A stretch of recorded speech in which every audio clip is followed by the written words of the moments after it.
السلام علیکم ورحمۃ اللہ وبرکاتہ الحمد للہ رب العالمین والصلاة والسلام علی رسولہ الامین اما بعد فاعوذ باللہ السمیع العلیم من الشیطان الرجیم رب اشرح لی صدری ویسر لی امری واحلل عقدۃ من لسانی یفقہوا قولی۔ معزز سامعین، اس دنیا کی زندگی کے اندر سعادت کی راہوں پہ چلنے کے لیے، غموں سے دور ہونے کے لیے، قلبی اطمینان اور حقیقی سعادت کو پانے کے لیے بہت سے وسائل، بہت سے ذرائع اور بہت سے طریقے ہیں۔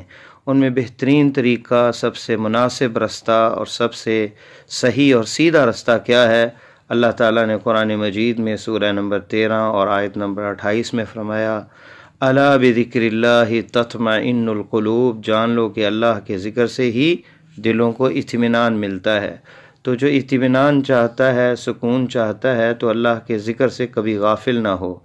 ایک اور فرمایا، مجھے یاد کرو میں تمہیں یاد رکھوں گا۔ اور مومنین کی صفات میں بیان کرتے ہوئے ارشاد باری تعالیٰ ہے، اللہ کو کثرت سے یاد کرنے والے اور یاد کرنے والیاں۔ ایک جگہ یوں فرمایا، اے ایمان والو، اللہ کو زیادہ سے زیادہ یاد کرو، صبح و شام اس کی تسبیح پڑھو۔ ایک جگہ فرمایا، اے ایمان والو، تمہارے مال اور اولاد تمہیں اللہ کے ذکر سے غافل نہ کر دیں، جب بھی بھولو اللہ کو یاد کر لو۔ اور فرمایا، جب کھڑے ہو تو اپنے رب کی حمد و ثنا کرو، رات کے وقت اور ستاروں کے چھپ جانے کا وقت بھی اسے یاد کر لو۔ اور ایک اور مقام پہ فرمایا، اے ایمان والو، جب تمہاری لڑائی کسی دشمن گروہ سے ہو تو جم جاؤ، اللہ کو بہت یاد کرو تاکہ تم کامیاب ہو جاؤ۔ صحیح حدیث میں ہے، اس شخص کی مثال جو اپنے رب کو یاد کرتا ہے اور جو یاد نہیں کرتا، زندہ اور مردہ جیسی ہے۔ ایک بار آپ صلی اللہ علیہ وسلم نے فرمایا، مفردون آگے بڑھ گئے۔ لوگوں نے پوچھا، یا رسول اللہ صلی اللہ علیہ وسلم، مفردون کون ہیں؟ آپ نے فرمایا، وہ مرد اور عورتیں جو کثرت سے اللہ کی یاد کرتے ہیں۔ ایک صحیح حدیث میں یوں آیا ہے کہ آپ صلی اللہ علیہ وسلم نے فرمایا، کیا میں تمہیں سب سے بہتر عمل نہ بتاؤں جو خدا کو سب سے زیادہ پسند ہے، اور تمہارے لیے سونے چاندی خرچ کرنے سے اور دشمن کے مقابلہ آرائی سے، جس میں تم اور دشمن ایک دوسرے کی گردن مارنے کی فکر میں رہتے ہو؟ لوگوں نے کہا، اے اللہ کے رسول صلی اللہ علیہ وسلم، ضرور بتائیے۔ فرمایا، وہ اللہ کا ذکر ہے۔ ایک صحیح حدیث میں یوں ہے کہ ایک شخص نے آ کر کہا، یا رسول اللہ، اسلام کے احکام تو بہت ہیں، میں بوڑھا ہو گیا ہوں، بس مجھے ایسی چیز بتا دیں جس سے میں چمٹا رہوں۔ فرمایا، تمہاری زبان ہمیشہ اللہ کی یاد سے تر رہنی چاہیے، کبھی بھی اللہ کی رحمت سے مایوس نہ ہو، اللہ کی رحمت سے مایوس نہیں ہونا چاہیے۔ قرآن میں اللہ نے فرمایا ہے، اللہ کی رحمت سے کافر ہی مایوس ہوتے ہیں۔ اور فرمایا، حتیٰ کہ رسل بھی مایوس ہونے لگے اور انہوں نے سمجھا کہ انہیں جھٹلا دیا گیا ہے، ایسے عالم میں ہماری مدد آ گئی۔ اور فرمایا، ہم نے ان کے رنج و غم سے نجات دی، ہم اسی طرح مومنین کو بچاتے ہیں۔ مسلمانوں کے بارے میں فرمایا، تم اللہ پر گمان کرنے لگے، اس وقت مومن ہلا مارے گئے اور شدید زلزلے کا سامنا ان کو ہوا۔ جو آپ پر زیادتی کرے اسے معاف کر دیجئے، انتقام کا مزاج رکھنے والا، ان سے حسد کرنے والا، اپنے انتقام کی زبردست قیمت، اپنے گوشت، خون، اپنے اعصاب، راحت اور سرور سب چیزیں کھو کر ادا کرتا ہے۔ جو شخص لوگوں پر غصہ کرتا ہے، ان سے حسد کرتا ہے، وہ بلا شبہ نقصان اٹھاتا ہے۔ اللہ تعالیٰ نے اس بیماری کا علاج اور دوا یہ بتائی ہے کہ والکاظمین الغیظ والعافین عن الناس، یہ لوگ غصہ پی جاتے ہیں اور لوگوں سے درگزر کرتے ہیں۔ فرمایا، درگزر کرو اور وأمر بالعرف، اور معروف کا حکم دو، نیکی کا حکم دو، اور جاہلوں سے اعراض کرو، احسن طریقے سے برائی کا جواب دو۔ ایسا کرو گے تو جلد ہی تمہارے اور دشمن کے بیچ پکی دوستی ہو جائے۔ اور جو کھو گیا انسان، جو ہم سے چھین لیا گیا، اس پر کبھی افسوس نہ کریں۔ آپ کے پاس نعمتیں بہت ہیں، اللہ کے ان زبردست عطاؤں اور جلیل القدر نعمتوں کے بارے میں سوچئے اور ان پر اس کا شکر ادا کیجئے۔ اللہ تعالیٰ نے فرمایا، اگر تم اللہ کی نعمتوں کو شمار کرنا چاہو تو انہیں شمار نہیں کر سکتے، ان تعدوا نعمت اللہ لا تحصوها۔ اور فرمایا اس نے تمہیں ہر طرح کی ظاہری اور باطنی نعمتیں عطا کی ہیں، اور فرمایا جو بھی نعمت تمہیں ملی ہے وہ اللہ کی طرف سے ہے۔ اور ایک جگہ بندے پر اپنی نعمت کی یاد دہانی کرائی اور فرمایا کیا ہم نے اسے 2 آنکھیں، 1 زبان، 2 ہونٹ نہیں دیے اور اسے 2 راستے بتا دیے؟ پے در پے نعمتیں ہیں، زندگی کی نعمت، عافیت، سمع، بصر، 2 ہاتھ، 2 پیر، پانی، ہوا، غذا، ان سب میں بڑی نعمت ہدایت ربانی اسلام کی نعمت ہے۔ اور چھوٹی چھوٹی چیزوں پہ افسوس نہ کیا کریں، زندگی کی راحت، سعادت، آرام اس میں ہے کہ آپ چھوٹی باتوں پر زیادہ توجہ نہ دیں، کیونکہ ہمت والوں کو تو بس آخرت کی دھن ہوتی ہے۔ آرام مومن کے لیے غفلت ہے اور بیکاری قاتل، اور وقت گزاری تعطل۔ لوگوں میں غم و فکر اور تکدر والے زیادہ تر وہ ہوتے ہیں جو معطل اور بیکار ہوتے ہیں۔ جو لوگ سنجیدگی اور نتیجہ خیز کام کے اعتبار سے مفلس ہوں، ان کا سرمایہ خیالات اور افواہیں ہوتی ہیں۔ لہٰذا حرکت میں رہیں، کام کریں، ہمیشہ مصروف رہیں، تلاوت، تسبیح کریں، لکھنے پڑھنے اور لوگوں سے ملنے جلنے کا کام کریں، یعنی وقت کو کام میں لائیں۔